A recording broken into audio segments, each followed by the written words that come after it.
सोचिए आपके या आपकी कम्युनिटी के अगेंस्ट एक प्रोवोकेटिव पैम्पलेट लगा दिया जाए जो बोले कि जो भी आपको परेशान करेगा उसे भगवान खुश रखेगा। गुस्से में आकर आप उस पैम्पलेट को फाड़ देते हो जिससे वो हेट्रेड का मैसेज औरों में ना फैले। इसके कॉन्सिक्वेंस में आप जो असल में विक्टिम है को मौत की सज़ा सुना दी जाती है। क्यों? क्योंकि इस कागज़ के टुकड़े पर भगवान का नाम लिखा था। हाइपोथेटिकली ही ये कितना डरावना लगता है, पर ये सच में पाकिस्तान में हुआ था जहां 4 अहमदियास को डेथ सेंटेंस हुई। आप सोच रहे होंगे कि ये कहाँ का जस्टिस है, पर इस पे आने से पहले एक और इंसिडेंट सुनिए। सावन मसीह और उनके दोस्त के बीच ड्रिंक करने के बाद कहासुनी हो जाती है। दोस्त पुलिस के पास जाकर मसीह के खिलाफ कंप्लेन कर देता है। ये कंप्लेन पुलिस में रजिस्टर होने के बाद अगले ही दिन भीड़ का हमला होता है मसीह की लोकेलिटी पे और वहां पर सारी दुकानें और घरों को जला दिया जाता है। क्यों? ऐसा क्या बोल दिया मसीह ने जिसकी कीमत उनके पूरे मोहल्ले को चुकानी पड़ी?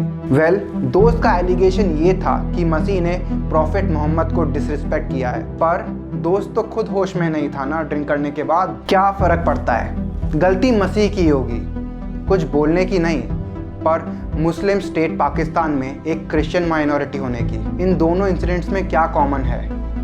ये एग्जाम्पल है पाकिस्तान के ब्लास्फेमी लॉज के, जो सरकार को लेजिटिमेट राइट देती है माइनॉरिटीज़ को ऑप्रेस करने का। तो कहा जाए तो ये सिर्फ एक झलक है पाकिस्तान में माइनॉरिटी कम्युनिटीज़ के हाल की, जहाँ का कॉन्स्टिट्यूशन इनके ऑपरेशन को लेजिटिमाइज करता है। आए दिन पाकिस्तान से रिलीजियस ऑपरेशन की खबरें एक आम बात हैं। Abduction and forced conversion, burning of minority community areas and destruction of minority worship places जैसे इंसिडेंट्स दिल दहला देते हैं। पाकिस्तानी गवर्नमेंट के एस्टिमेट्स के हिसाब से हर साल करीब 5000 हिंदूज इंडिया के लिए माइग्रेट कर जाते हैं। पर सवाल ये उठता है कि इतनी हेट्रेड क्यों? कैसे पाकिस्तान इस स्टेट में पहुंचा? ब्लास्फेमी लॉज और हुडहुड ऑर्डिनेंस जैसे लॉज का इसमें क्या रोल था? चलिए जानते हैं।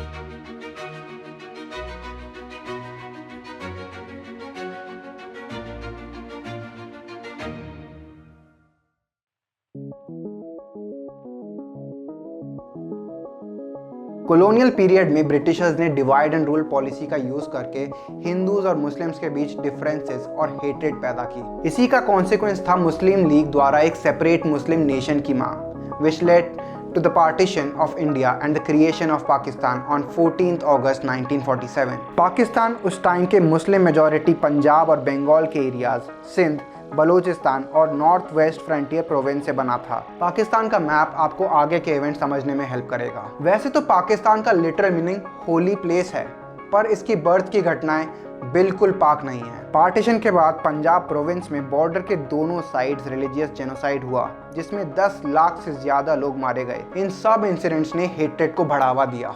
ये कहना खास तौर से पाकिस्तान के लिए सही भी था, क्योंकि इसका फॉर्मेशन ही रिलीजियस बेसिस पे हुआ। वैसे तो जिन्ना ने माइनॉरिटीज़ के फ्रीडम ऑफ रिलीजन की बात की, पर सच तो ये है कि पाकिस्तान का कॉन्स्टिट्यूशन रिलीजियस डिस्क्रिमिनेशन को नॉर्मलाइज करता है। Islam is the state religion of Pakistan and while there is a provision allowing for minorities to practise their religions, they are still subject to the principles of democracy, freedom, equality, tolerance and social justice as enunciated by Islam। मतलब आप अपना religion practice करो, पर वहीं तक जहाँ तक वो इस्लाम से मेल खाता है, उससे कुछ भी डेविएशन अनएक्सेप्टेबल होगा। तो फिर फ्रीडम ऑफ रिलीजन कैसे हुआ? पाकिस्तान के कॉन्स्टिट्यूशन का आर्टिकल 41 पार्ट 2 ये कहता है कि एक मुस्लिम ही पाकिस्तान का प्राइम मिनिस्टर या प्रेसिडेंट बन सकता है। इससे ज़्यादा रिलीजियस ब्रदरहुड और कहाँ मिलेगा? पाकिस्तान के लीडर्स खुद ये अग्री करते हैं कि पाकिस्तान जैसे एक इस्लामिक नेशन में माइनॉरिटीज़ को इक्वल राइट्स नहीं मिल सकती। Khwaja Nazimuddin, the second prime minister of Pakistan, said, and I quote, "I do not agree that religion is a private affair of the individual, nor do I agree that in any Islamic state every citizen has identical rights, no matter what his state, creed or faith be."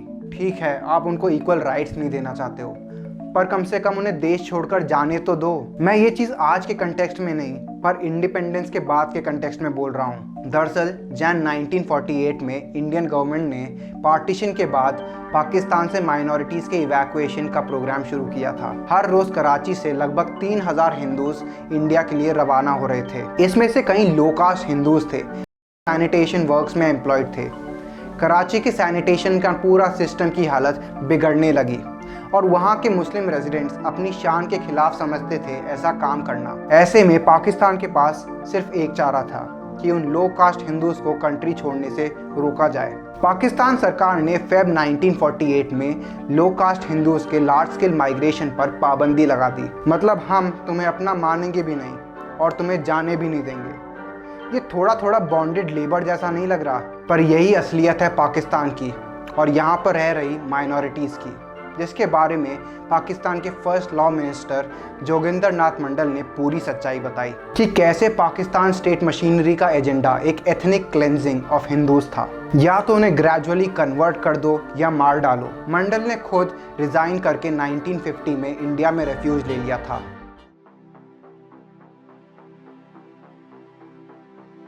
(1971) एक landmark year था जिसने आज के world के 8th most populous nation का जन्म दिया, यानी कि बांग्लादेश को। इसका मेन रीज़न था ईस्ट पाकिस्तान, यानी कि बांग्लादेश को वेस्ट पाकिस्तान से स्टेप ब्रदर ट्रीटमेंट मिलना, और यहाँ पर हुआ ऑपरेशन। स्टार्टिंग से ही पाकिस्तान की लीडरशिप और गवर्नेंस में वहाँ के पंजाब प्रोविंस का और इंडिया से माइग्रेट किए हुए मुस्लिम एलीट यानी मुजाहिर्स का सिक्का चला, और सारा ध्यान भी इन्हीं एरियाज़ पर था और पॉलिसीज़ भी इन्हीं एरियाज़ के अकॉर्डिंग डिसाइड होती थी। ऐसी एक पॉलिसी थी to impose Urdu throughout Pakistan.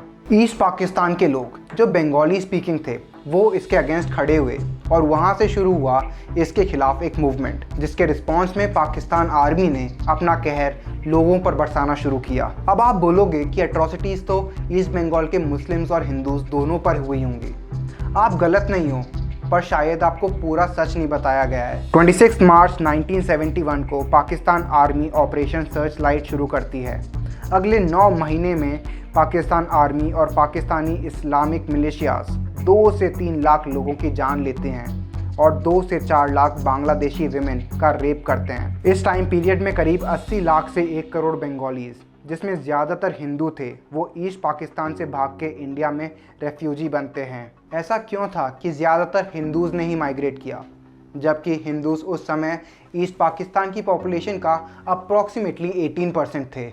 Time magazine ने 1971 में रिपोर्ट किया कि the Hindus who account for 3/4 of the refugees and a majority of the dead have borne the brunt of the Muslim military's hatred। US government के कुछ documents ये clearly state करते हैं कि पाकिस्तान आर्मी का हिंदूज के अगेंस्ट वायलेंस एक policy objective था, जिससे वो ईस्ट पाकिस्तान में हिंदूज और इंडिया का इन्फ्लुएंस कम करना चाहते थे, जो वो समझते थे कि एक प्राइमरी रीज़न है बंगाली एज अ लैंग्वेज की डिमांड का और बांग्लादेश के फ्रीडम का भी। ये सब पॉइंट आउट करते हैं कि कैसे पाकिस्तान की स्टेट मशीनरी ने एक इम्पॉर्टेंट रोल किया लोगों को रेडिकलाइज करने का। और ये तो बस शुरुआत थी, अभी तो जिया उल हक का आना बाकी था।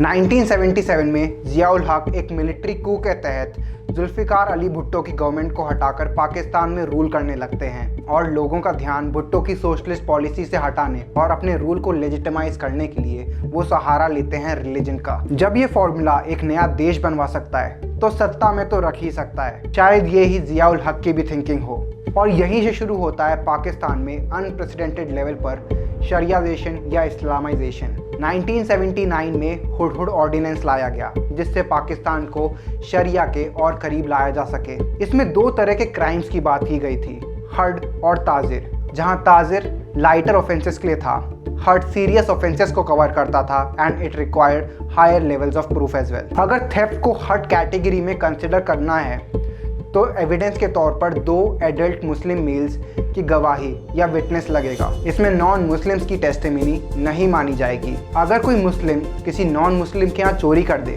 तो आप विटनेस के तौर पर केस दर्ज नहीं करवा सकते। वो ऐसा तभी कर सकते हैं जब अक्यूज भी नॉन मुस्लिम हो, पर मुस्लिम दोनों ही केसेस में विटनेस के तौर पर पेश हो सकते हैं। इस लॉ ने इनडायरेक्टली खुल्लम खुल्ला छूट दी माइनॉरिटीज पर क्राइम करने की। साथ ही साथ नए मदरसे बनाए गए, एजुकेशन के लिए नहीं पर जिहाद फैक्ट्री शुरू करने के लिए, जहां एक पूरी जनरेशन को रेडिकलाइज किया गया। इसी का परिणाम है कि आज पाकिस्तान में माइनॉरिटीज़ के अगेंस्ट क्राइम इतना बढ़ गया है। स्कूल एजुकेशन सिस्टम में जिहाद और शहादत के बारे में पढ़ाया जाने लगा। हिंदूज़ की एक नेगेटिव इमेज स्कूल की टेक्स्ट बुक्स में इंट्रोड्यूस की जिससे उन्हें विलनाइज करा जा सके। सोचिए ऐसी हालत में कैसे वो हिंदू बच्चे स्कूल जाते होंगे जहां उन्हें रोज ह्यूमिलिएट किया जाता हो। ये सब भी शायद जियाउल हक के लिए काफ़ी नहीं था पाकिस्तान के लोगों का ध्यान डेवलपमेंट से हटाने के लिए। इसलिए उन्होंने एक ऐसा लॉ इंट्रोड्यूस करवाया जिससे आज माइनॉरिटी पॉपुलेशन के अधिकतर लोग ये रोज़ सोचते होंगे कब हम पाकिस्तान छोड़ सकेंगे। मैं बात कर रहा हूँ ब्लास्फेमी लॉज की, जिनकी 2 घटनाएं हमने वीडियो की शुरुआत में डिस्कस की थी और यही हमारे वीडियो का नेक्स्ट सेक्शन भी है।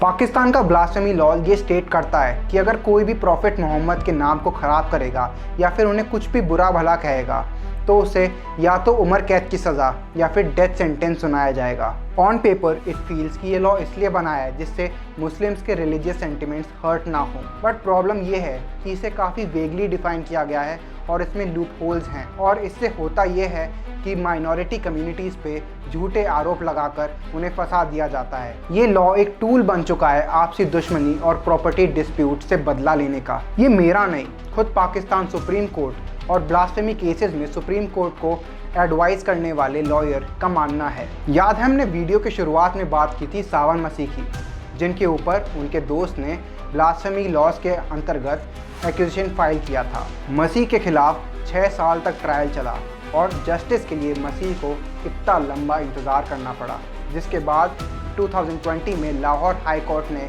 उन्हें बाइज्जत बरी किया। अब वो फ्री हैं या शायद नहीं, क्योंकि हैं तो अभी भी वो एक क्रिश्चियन माइनॉरिटी। और उनके उन 6 सालों का क्या जो उन्होंने जेल में इस ट्रायल के दौरान गवा दिए। क्यों पाकिस्तान के जस्टिस सिस्टम की आंखें पूरी तरह से बंद हैं इस लॉ के मिसयूज़ को लेके जो मसीह जैसे हज़ारों लोगों की ज़िंदगी बर्बाद कर रहा है? इसका जवाब देते हैं पाकिस्तान सुप्रीम कोर्ट के lawyer Faisal Chaudhry. The blasphemy laws, that is our internal issues. Yes, the death penalty cannot be abolished as per the existing laws in Pakistan. We are suffering from a society which has been radicalized from past 40 years. Blasphemy laws Pakistan की conservative population में इतना popular हो चुका है कि इसे हटाना अब काफ़ी डिफ़िकल्ट हो गया है। रेडिकलाइजेशन ने पाकिस्तान की एक पूरी जनरेशन को बर्बाद कर दिया और उनकी ज़िंदगी को भी जो इससे अफेक्ट हुए, यानी कि माइनॉरिटीज़ जिन पर इन लोगों ने जुल्म ढाया।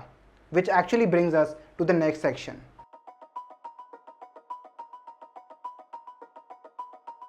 हर साल पाकिस्तान में लगभग 1000 माइनर हिंदू गर्ल्स का फोर्स्ड रिलीजियस कन्वर्जन होता है। इनमें से ज़्यादातर केसेस सिंध स्टेट से आते हैं जहां हिंदू 9% आबादी में है। एजेंडा साफ है, annihilation of minorities. Sindh assembly ने इसे रोकने के लिए एक एंटी कन्वर्जन बिल लाना चाहा, पर पॉपुलर पब्लिक डिसकंटेंट की वजह से ये पास नहीं हो सका। 40 साल का रेडिकलाइजेशन इतनी जल्दी थोड़ी बदलेगा। हिंदू माइनॉरिटी और उनके कल्चर को ख़त्म करने के लिए टेम्पल्स पर मॉब अटैक पाकिस्तान में एक कॉमन अकरेंस है।